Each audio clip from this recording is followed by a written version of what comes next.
Mari kita berdoa. Biarlah pujian ini bukan hanya sekedar kami nyanyikan di malam ini ya Tuhan, tetapi ini boleh menjadi satu ungkapan hati kami, kerinduan kami, bahwa betapa berharganya satu jiwa di mata Tuhan. Oleh sebab itu ya Tuhan, biarlah pada malam hari ini ketika kami boleh bersama-sama memuji Tuhan, kami boleh memanjatkan dan menaikkan syafaat kami kepadamu. Dan tiba saatnya kami boleh merenungkan firman Tuhan, kiranya Engkau sendiri juga yang boleh berbicara kepada setiap kami, pribadi lepas pribadi. Dan Engkau boleh berfirman, dan Engkau juga yang boleh menuntun kami. Serta Engkau sendiri jugalah yang boleh memampukan kami untuk menghidupi, menjalankan firman-Mu itu di dalam kehidupan kami setiap harinya. Terpujilah nama-Mu, di dalam nama Tuhan Yesus kami berdoa, kami mengucap syukur. Amin. Silakan duduk Bapak Ibu Saudara sekalian. Ada pointer. Maaf. Selamat malam, shalom Bapak Ibu Saudara yang dikasihi oleh Tuhan. Senang sekali jikalau pada malam hari ini kita boleh bersama-sama datang di dalam kebaktian doa, kita memuji Tuhan dan kita juga boleh merenungkan firman Tuhan. Hari ini kita akan bersama-sama merenungkan satu bagian daripada firman Tuhan. Ayat yang diberikan kepada saya yaitu adalah di dalam Kisah Para Rasul pasal yang ke-16 ayat yang ke-4 sampai yang ke-12. Kita akan membahas dengan satu tema yaitu pimpinan Tuhan dalam bermisi. Kisah Rasul pasal yang ke-16 ayat yang ke-4 sampai yang ke-12. Demikian firman Tuhan. Paulus menyeberang ke Makedonia. Dalam perjalanan keliling dari kota ke kota, Paulus dan Silas menyampaikan keputusan-keputusan yang diambil para rasul dan para penatua di Yerusalem dengan pesan supaya jemaat-jemaat menurutinya. Demikianlah jemaat-jemaat diteguhkan dalam iman dan makin lama makin bertambah besar jumlahnya. Mereka melintasi tanah Frigia dan tanah Galatia karena Roh Kudus mencegah mereka untuk memberitakan Injil di Asia. Dan setibanya di Misia, mereka mencoba masuk ke daerah Bitinia, tetapi Roh Yesus tidak mengizinkan mereka. Setelah melintasi Misia, mereka sampai di Troas. Pada malam harinya, tampaklah oleh Paulus suatu penglihatan, ada seorang Makedonia berdiri di situ dan berseru kepadanya, katanya, "Menyeberanglah kemari dan tolonglah kami." Setelah Paulus melihat penglihatan itu, segeralah kami mencari kesempatan untuk berangkat ke Makedonia, karena dari penglihatan itu kami menarik kesimpulan bahwa Allah telah memanggil kami untuk memberitakan Injil kepada orang-orang di sana. Lalu kami bertolak dari Troas dan langsung berlayar ke Samotrake, dan keesokan harinya tibalah kami di Neapolis. Dari situ kami ke Filipi, kota pertama di bagian Makedonia ini, suatu kota perantauan orang Roma. Di kota itu kami tinggal beberapa hari. Demikian jauh pembacaan firman Tuhan. Berbahagia setiap kita yang membaca firman dan juga merenungkannya, dan terlebih lagi kita adalah orang-orang yang berusaha dan memohon pertolongan Tuhan untuk melakukan firman itu di dalam kehidupan kita hari lepas hari. Bapak Ibu Saudara-saudara yang dikasihi oleh Tuhan, kira-kira beberapa tahun yang lalu gitu ya, di tempat gereja kami, ketika kami salah satu pembina daripada sekolah minggu kami mengadakan sebuah retret sekolah minggu, anak-anak sekolah minggu gitu ya, kelas 4, kelas 5, kelas 6. Tentu ini menjadi sesuatu sukacita bagi anak-anak ketika mengadakan retret. Anak-anak itu senang sekali untuk pergi keluar retret, mereka belajar firman, mereka bermain bersama-sama. Maka tentu pada waktu retret kita mempersiapkan segala sesuatunya dengan sebaik-baiknya.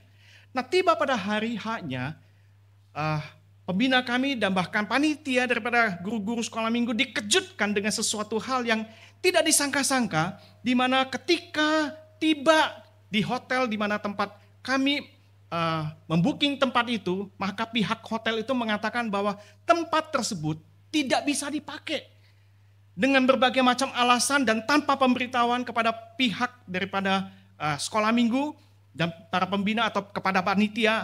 Hal ini tentu sangat mengejutkan bagi kami. Nah, lalu di dalam perdebatan yang cukup panjang akhirnya kami mengalah, dan puji Tuhan, Tuhan memberikan satu tempat yang lain yang jauh lebih baik.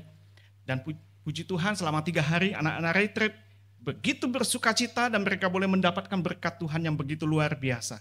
Bapak Ibu Saudara-saudara yang dikasih oleh Tuhan, saya yakin dan percaya ketika kita mempersiapkan segala sesuatunya, atau lagi di dalam sebuah pelayanan misi atau pelayanan yang lainnya, kita pasti akan mempersiapkan sedemikian rupa hal-hal yang berkaitan dengan seluruh persiapan kita. Salah satu contohnya misalnya, beberapa bulan lagi kita akan merayakan Natal bersama. Dan tentu sudah mulai dibentuk panitia Natal, kita mulai memikirkan di dalam panitia Natal itu bagaimana acaranya, bagaimana hal-hal yang diperlukan, dipersiapkan, mempersiapkan temanya, pengkhotbahnya, dan lain-lain sebagainya.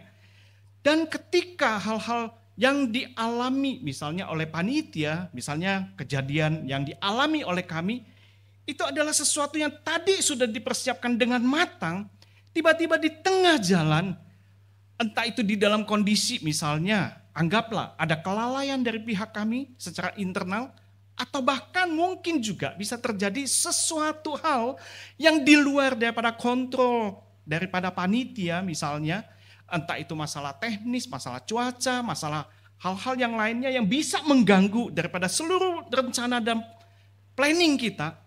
Dan tentu kita akan emosi, kita marah, kita kecewa, segala persiapan-persiapan kita rasanya menjadi gagal.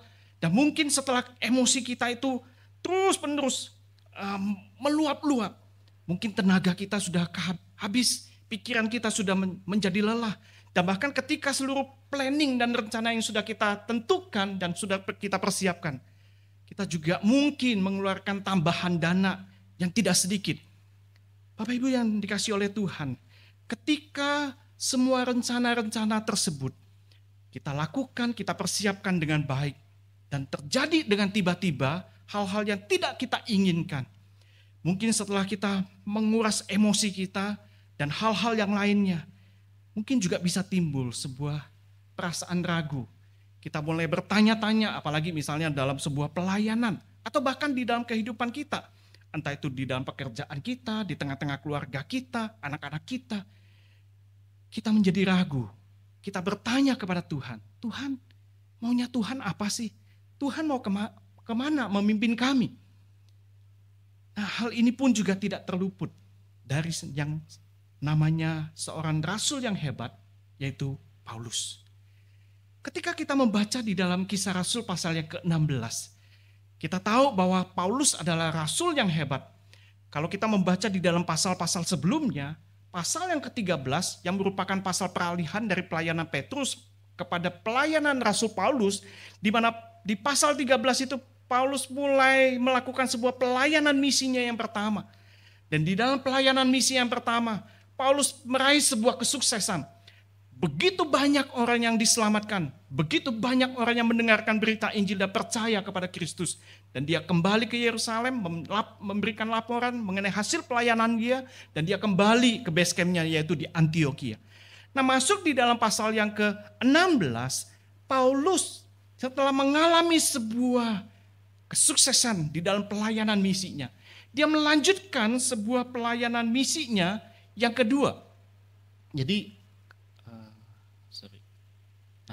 Nah, ini adalah contoh pelayanan Rasul Paulus yang pertama gitu ya. Dia mengelilingi beberapa daerah gitu ya. Nah, kemudian masuk di dalam pelayanan misi yang kedua. Dari Antioquia, dia mulai masuk ke wilayah Derbe dan Listri. Dan di situ dia bertemu dengan Timotius. Dia mengajak Timotius.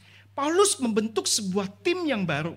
Karena di pasal yang ke-15 Paulus ada perbedaan pendapat dengan Barnabas. Maka Paulus membentuk sebuah tim yang baru di dalam misinya yang kedua. Yaitu ada Paulus, ada Silas, dan juga Timotius.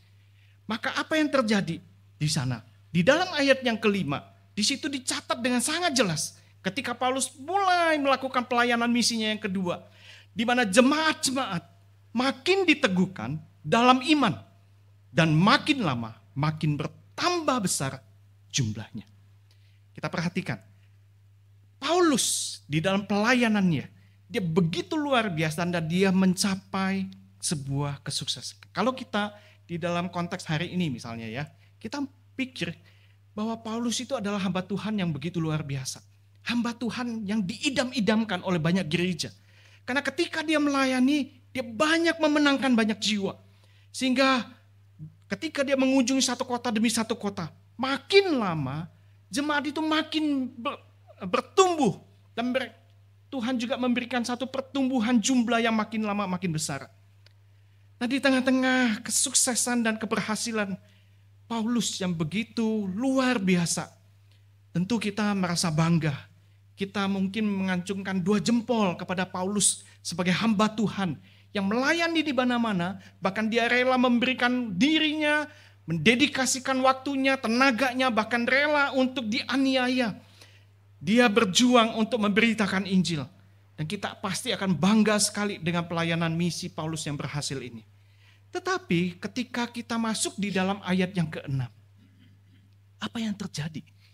Ketika Paulus mulai mendapatkan sebuah kesuksesan, keberhasilan di dalam pelayanannya, maka di situ dikatakan bahwa Roh Kudus mencegah mereka untuk memberitakan Injil ke Asia. Sesuatu hal yang sangat aneh sekali kalau seluruh pelayanan kita berhasil dan kita mungkin mendapatkan acungan jempol gitu ya. Kita dipuji-puji oleh banyak orang. Kenapa ketika pelayanan Rasul Paulus itu begitu berhasil, Roh Kudus justru mencegah mereka untuk memberitakan Injil di Asia. Di mana Paulus pergi ke wilayah yang agak pinggir di sebelah timur, cuman agak ke atas, yaitu di wilayah Frigia dan Galatia, wilayah Galatia. Maka di situ setelah pasal 5, ayat 5 masuk ke dalam ayat yang ke-6, maka di situ Roh Kudus mencegah mereka. Nah, kata mencegah ini artinya Roh Kudus betul-betul menghentikan segala apa yang dilakukan oleh Paulus dan rekan-rekannya untuk memberitakan Injil. Dengan tegas sekali Roh Kudus itu menghentikan langkah mereka, sekalipun mereka mempunyai niat dan tujuan yang baik untuk memberitakan Injil. Aneh ya, jikalau kita memberitakan Injil ke satu tempat, misalnya pergi mengunjungi ke satu keluarga, kita ingin mempunyai satu kesempatan untuk memberitakan Injil kepada mereka, tentu kesempatan itu tidak akan kita sia-siakan, bukan? Nah, kemudian di dalam ayat yang ke-6 ini, ketika Paulus tahu Roh Kudus tidak mengizinkan mereka untuk melanjutkan pelayanan mereka di Frigia dan Galatia, maka mungkin Paulus berpikir, mungkin Roh Kudus tidak mengizinkan mereka ke sana. Dia pergi ke wilayah yang agak atas, ke wilayah utara, tapi lebih ke barat lautnya, yaitu di daerah Misia. Nah, di daerah Misia itu, kalau kita bisa lihat di peta ini, itu ada di dalam Asia atasnya.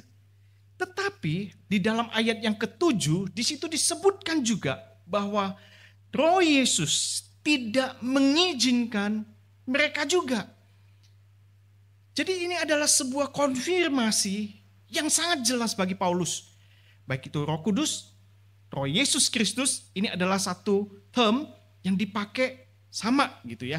Dengan pengertian bahwa Roh Yesus tetap bekerja melalui Allah Roh Kudus.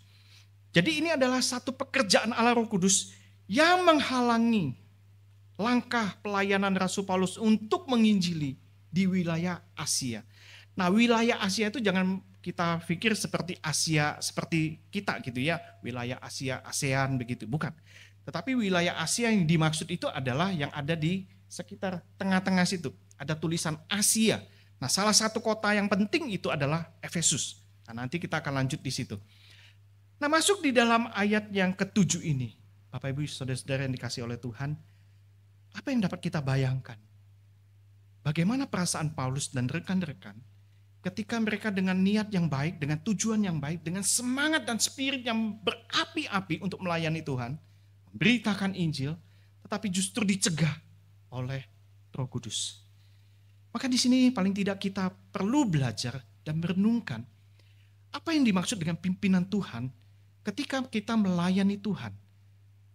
Nah, yang pertama adalah mari kita sama-sama belajar bahwa pimpinan Tuhan sekalipun jalan itu terlihat tertutup, itu tetap merupakan bagian daripada rencana Tuhan. Paulus dan Silas dan juga Timotius memang mempunyai suatu semangat yang tinggi untuk memberitakan Injil di wilayah Asia. Tetapi rancangan Tuhan berbeda dengan apa yang menjadi rancangan manusia. Kita ingat misalnya di dalam Amsal pasal yang ke-16 ayat yang pertama, ayat yang ketiga, saya memakai satu terjemahan yaitu bahasa Indonesia masa kini. Di dalam Amsal itu mengatakan bahwa manusia boleh membuat rencana, tetapi Allah memberikan keputusan. Setiap perbuatan orang mungkin baik dalam pandangannya sendiri, tapi Tuhanlah yang menilai maksud hatinya. Percayakanlah kepada Tuhan semua rencanamu, maka kau akan berhasil melaksanakannya. Saya percaya kita adalah orang-orang yang mempunyai planning di dalam hidup kita. Ketika kita di tengah-tengah kehidupan keluarga, kita punya planning untuk anak-anak kita. Dari kecil sampai mereka dewasa, sampai mereka sekolah, kita mempersiapkan mereka sekolah yang terbaik, dan bahkan tambahan-tambahan eskul-eskul yang lainnya, sampai mereka masuk di dalam jenjang perguruan tinggi dan sebagainya. Kita sudah mempersiapkan juga mungkin masa depan kita, bahkan masa depan anak-anak kita. Kita adalah orang-orang yang pasti mempersiapkan segala sesuatunya dengan baik.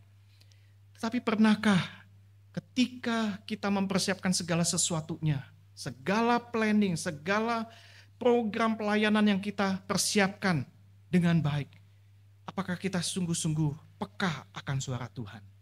Apakah kita sungguh-sungguh menyerahkan seluruh planning kita kepada Tuhan? Kadang-kadang kita itu tidak memahami apa yang Tuhan maksud. Nah, seorang hamba Tuhan yang bernama John Piper, dia mengatakan begini, bahwa Tuhan itu sangat banyak melakukan hal-hal di dalam hidup kita. 10.000 hal, bahkan lebih, Tuhan itu bisa melakukan segala sesuatu di dalam hidup kita. Tetapi kita itu baru sadar, kita baru ngerti cuma 3 paling. Paling kita cuma ngerti 3, tapi Tuhan punya 10.000 bahkan lebih rencana yang indah untuk hidup kita. Dari di sini kita belajar bahwa di tengah-tengah kehidupan kita, sekalipun kita berusaha untuk melakukan sebuah pelayanan yang baik, bahkan segala persiapan-persiapan yang kita lakukan. Tapi mari melalui pembelajaran ini, kita sekali lagi diingatkan melalui firman Tuhan, bahwa rencana Tuhan adalah rencana yang terbaik. Rencana Tuhan adalah rencana yang tidak akan pernah gagal ketika kita mungkin diintervensi di dalam rencana-rencana yang kita lakukan. Nah, misalnya, bayangkan, jikalau ada seorang anak yang begitu jenius, yang begitu pintar, dia merasa Tuhan memanggil dia untuk menjadi seorang dokter. Maka di situ dia belajar dengan tekun, dia mengikuti studi dengan baik, dan dia akhirnya berhasil menjadi lulusan terbaik, dokter yang terbaik. Namun di dalam perjalanan waktu, sang anak ini yang telah berprofesi menjadi seorang dokter, dia terus bergumul, oh Tuhan, sepertinya Tuhan memanggil saya untuk menjadi seorang dokter spesialis. Maka dia berusaha untuk mengambil spesialisasi yang dia inginkan. Tetapi ketika dia mempersiapkan segala sesuatunya, ternyata dia tidak berhasil. Dan dia di situ bergumul, dia galau. Mengapa Tuhan? Apakah Tuhan tidak ingin saya menjadi seorang dokter spesialisasi yang bisa membantu banyak orang? Tetapi di tengah-tengah pergumulan itu, sang anak muda ini, sang dokter yang hebat ini, dia akhirnya mengerti bahwa Tuhan bukan menempatkan dia untuk menjadi dokter spesialisasi, tetapi justru Tuhan menempatkan dia di tempat yang jauh lebih daripada dokter spesialisasi, yaitu menjadi dokter untuk scientist medicine. Bapak Ibu Saudara-saudara yang dikasihi oleh Tuhan, kadang-kadang kita melihat bahwa pintu yang tertutup di depan kita itu ternyata bagi Tuhan, Tuhan sedang membukakan satu pintu yang lain yang jauh lebih besar yang tidak pernah kita duga-duga. Bahkan ketika di tengah-tengah kehidupan kita, kita sudah merencanakan sesuatu yang baik, namun semuanya itu tertutup. Jangan pernah kita merasa gagal. Karena kalau kita sudah menyerahkan semuanya itu ke dalam tangan Tuhan, maka kuncinya adalah bagaimana kita memahami bahwa setiap pintu yang tertutup itu bukanlah akhir daripada segala sesuatu. tetapi bagian dari proses yang Tuhan izinkan di dalam hidup kita untuk membawa kita kepada tujuan yang jauh lebih tinggi. Itulah Bapak Ibu Saudara-saudara yang saya kasihi. Bahwa pimpinan Tuhan, sekalipun terlihat pintu itu tertutup, itu tetap merupakan bagian daripada rencana Tuhan. Nah, hal yang kedua yang dapat kita renungkan di dalam bagian ini adalah kita perlu belajar bahwa memahami pimpinan Tuhan, justru ketika kita melihat jalan itu adalah jalan yang buntu, justru Tuhan memberikan sebuah peluang yang baru. Nah, di dalam ayatnya yang ke-9 dan ayat yang ke-10, di situ dikatakan bahwa Paulus melihat sebuah penglihatan di mana seorang Makedonia berdiri dan berseru, "Menjembranglah kemari dan tolonglah kami." Dan kemudian di ayat yang ke-10 di sana dikatakan kami menarik sebuah kesimpulan. Jadi ketika Paulus merenungkan apa maksud Tuhan di dalam ketidakmengertian dia, di dalam hal-hal di mana dia ingin mencari tahu apa yang Tuhan maksudkan untuk rencana pelayanan misi yang akan dia kerjakan, Tuhan memberikan sebuah konfirmasi yang jelas kepada Paulus dan rekan-rekannya.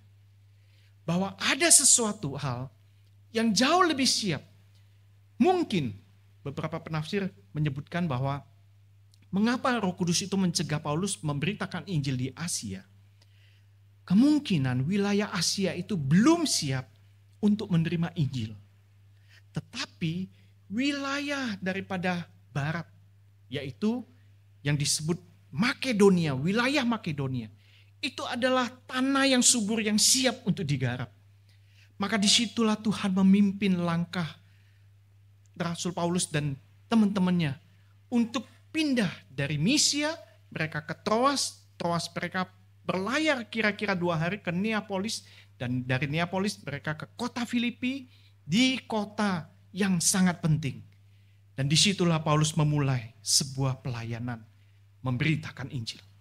Bapak Ibu Saudara-saudara yang dikasihi oleh Tuhan, semangat Rasul Paulus dan rekan-rekannya tetap berapi-api sekalipun Roh Kudus itu mencegah mereka untuk pergi melayani di Asia. Nah, seorang penulis buku yang bernama Robertson McQuilkin yang menulis buku The Great Omission, Kelalaian Terbesar, dia menuliskan begini, bahwa di dalam dunia itu banyak sekali orang yang terhilang. Dari 10 orang, gitu ya, 9 mereka adalah orang-orang yang terhilang. Dari 4 orang yang berkumpul, 3 yang belum pernah dengar firman. Dari 2 orang yang berkumpul, 1 orang belum diselamatkan. Paulus punya concern terhadap setiap jiwa-jiwa yang terhilang ini. Nah, bagaimana dengan kita?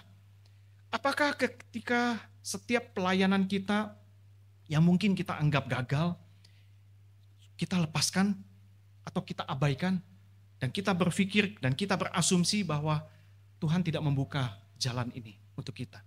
Tetapi mungkin tanpa sadar, ketika setiap program-program yang kita lakukan itu seakan-akan gagal, tapi justru itu membuka sebuah peluang baru.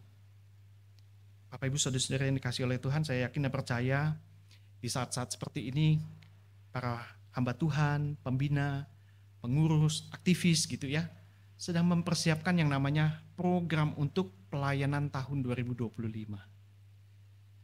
Versinya GKY, kita mempersiapkan yang namanya PUK, gitu ya, program pengajuan usulan kegiatan gitu ya, permohonan usulan kegiatan. Kita mulai merancang hal-hal yang paling gampang. Apa yang kita lakukan? Copy paste program apa yang sudah dijalankan tahun lalu, kita lakukan kembali untuk tahun yang akan datang. Kalau ini berhasil, kita terus lakukan. Kalau ini gagal, kalau boleh kita coba lagi.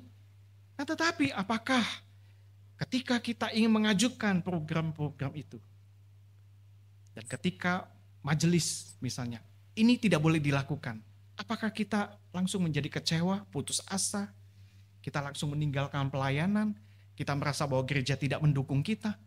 Belum tentu, saudara-saudara yang dikasihi oleh Tuhan. Mari kita belajar untuk melihat bahwa kehidupan kita adalah kehidupan yang sungguh-sungguh belajar untuk peka, melihat setiap peluang-peluang baru di tengah-tengah mungkin kegagalan-kegagalan kita. Kegagalan itu bukanlah akhir daripada segalanya. Tuhan bisa memakai kegagalan Paulus ketika Tuhan mencegah mereka untuk memberitakan Injil di Asia sebagai sebuah peluang baru, di mana justru disitulah Paulus ketika memberitakan Injil di wilayah Makedonia ini, maka melalui Makedonia inilah, maka Paulus memberitakan Injil sampai ke Eropa. Dan dari Eropa inilah berita Injil disebar sampai ke seluruh pelosok dunia. Sesuatu pekerjaan Tuhan yang tidak pernah mungkin dipikirkan oleh Paulus dan juga bagi kita. Tuhan punya maksud. Dan kalau kita membaca di dalam Kisah Rasul pasal yang ke-19, justru di dalam pelayanan Paulus itu, setelah Paulus melayani di Makedonia ke Eropa, maka disitulah Paulus akhirnya masuk ke wilayah Asia, yaitu salah satunya di kota Efesus. Dan melalui pelayanan Paulus, setidaknya di dalam misi yang kedua ini, Paulus membangun setidaknya 3 jemaat. Baik itu di Korintus, baik itu di Tesalonika, maupun juga di tempat-tempat yang lainnya. Begitu luar biasa Paulus memahami dan mentaati pimpinan Tuhan. Nah, seorang hamba Tuhan yang bernama Timothy Keller, dia mengatakan begini, saat kita berhenti memaksakan kehendak kita dan mulai mendengarkan suara Tuhan, kita mungkin dikejutkan dengan visi yang jauh lebih besar dari rencana kita sendiri. Mari kita belajar untuk taat dan tunduk kepada kehendak-Nya. Bahwa Tuhan sedang menitipkan satu visi yang besar di tengah-tengah kegagalan kita. Nah, bagian yang ketiga yang kita dapat pelajari adalah bahwa pimpinan Tuhan itu adalah pasti akan memberikan hasil atau buah yang melimpah. Nah, sebagai contoh yang tadi saya sebutkan bahwa ketika Paulus memberitakan Injil di kota Filipi itu, maka di situ Paulus mendapatkan buah-buah yang melimpah. Paulus di situ dia memberitakan Injil dan salah satu daripada seorang perempuan yang bernama Lydia bertobat dan seisi keluarganya bertobat. Kemudian sekalipun Paulus mengalami penganiayaan, dia dipenjara, tetapi kepala penjara dan seisi keluarganya juga diselamatkan. Dan Paulus mendirikan jemaat Filipi, kemudian Korintus, dan kemudian beberapa wilayah Asia. Salah satunya adalah Efesus dan juga Tesalonika. Nah, saya mau menceritakan sedikit mengenai sebuah pelayanan yang kami kerjakan. Saya dipercaya oleh gereja GKI Pluit untuk melayani di bidang misi. Nah, kami bersyukur kami diberikan satu mandat untuk menjalankan sebuah pelayanan PPMT, Pusat Pelayanan Misi Terpadu yang ada di Sumba, tepatnya di Desa Lewa. Nah, pelayanan ini adalah satu pelayanan yang untuk mempersiapkan para pemimpin-pemimpin gereja.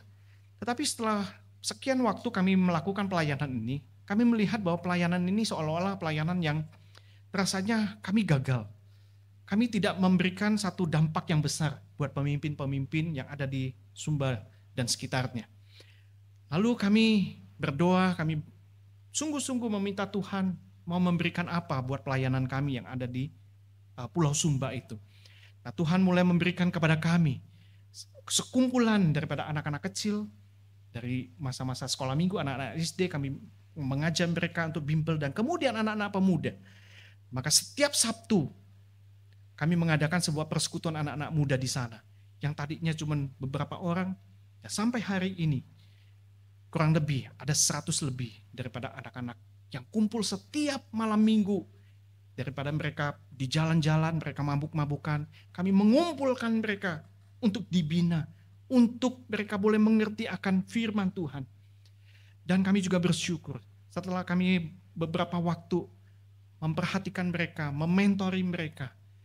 Nah, ada 4 daripada anak-anak muda yang kami bimbing, dan saat ini mereka ada di tempat ini. Tidak jauh, yaitu ada di sebelah kita. Mereka masuk ITC, International Teacher College. Masuk dengan beasiswa full. Kita membantu mereka, kita mensupport mereka. Dan baru semester ini mereka masuk 4 anak perempuan dan mereka masuk. Ini adalah sebuah pelayanan yang kami rasa kami gagal, tetapi Tuhan memberikan satu jalan yang lain. Dan kami merasa bahwa Tuhan memberikan buah hasil. Dan kami akan melanjutkan untuk adik-adiknya, adik-adik kelas mereka supaya melanjutkan jejak kakak-kakaknya ini. Bapak Ibu Saudara-saudara yang dikasihi oleh Tuhan, jikalau kita taat kepada pimpinan Tuhan, maka kita percaya hal-hal yang kita anggap gagal itu pasti Tuhan yang akan mencukupkan. Ketaatan Paulus adalah contoh bagi kita semua. Ketika Tuhan memanggil kita untuk melakukan sesuatu, kita tidak boleh menunda-nundanya atau bahkan meragukan panggilan Tuhan. Seorang hamba Tuhan bernama Oswald Chamber, dia juga mengatakan bahwa ketaatan itu adalah tanda dari iman yang sejati. Nah, saya mengutip dari seorang misionaris yang bernama Hudson Taylor. Dia mengatakan bahwa Tuhan itu bekerja kalau kita terus bekerja di dalam kehendaknya, maka dia adalah Allah yang akan mencukupi. Dialah Allah yang akan mensuplai segala apa yang kita butuhkan. Oleh sebab itu ketika kita melayani Tuhan, kita taat kepada pimpinan Tuhan di dalam seluruh pelayanan kita, jangan pernah kita takut bahwa kita mungkin ditakuti dengan hal-hal yang membayangi kita. Misalnya kita ingin melakukan ini dan itu. Kita mulai meragukan. Aduh, gak ada budgetnya. Aduh, tidak ada ininya. Tidak ada yang memimpin dan sebagainya. Serahkan kepada Tuhan.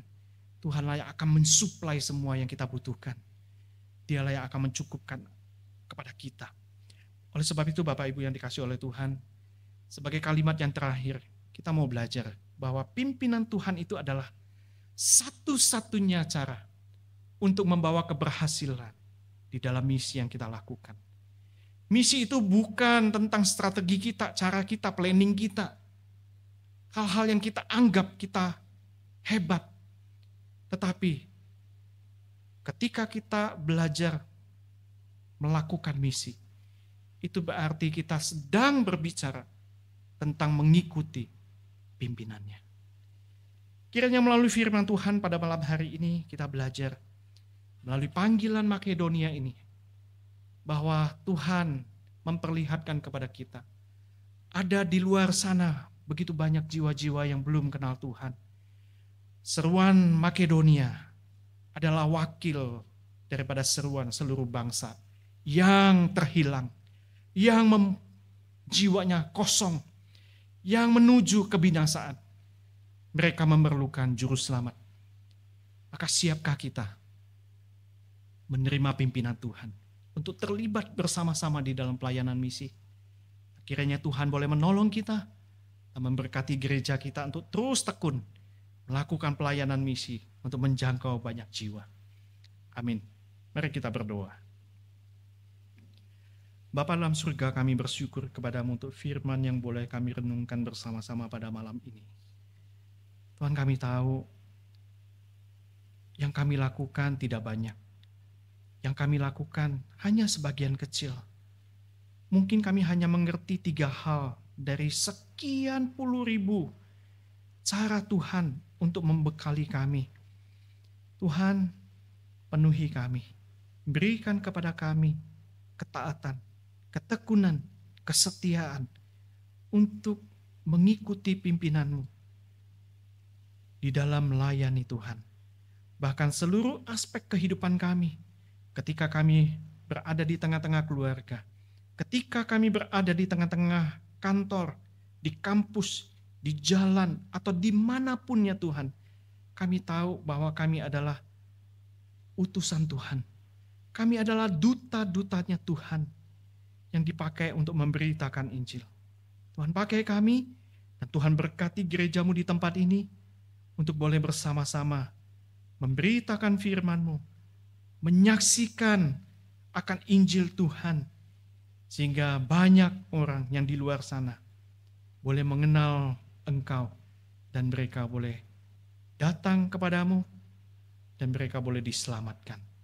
Terima kasih ya Tuhan, dengarlah seluruh doa kami, yang kami panjatkan hanya di dalam nama Tuhan Yesus, penebus dan juru selamat kami yang hidup, kami berdoa bersama-sama. Amin.